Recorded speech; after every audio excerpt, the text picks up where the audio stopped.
Кто чем занимается в выходные, мы решили поиграть в настольную игру. Дочь меня уговорила. Смысл игры таков. Выкидывается карта с рисунком. Этот рисунок поделен на цвета.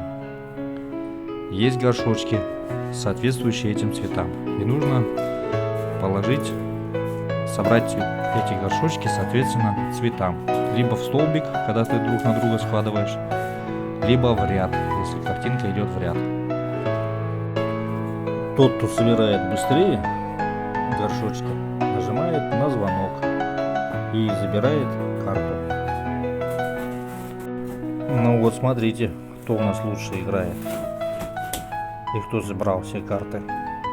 А вы играете в настольные игры?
Ну и пожалуйста, не пожалейте лайка, поставьте. Для меня это будет приятно.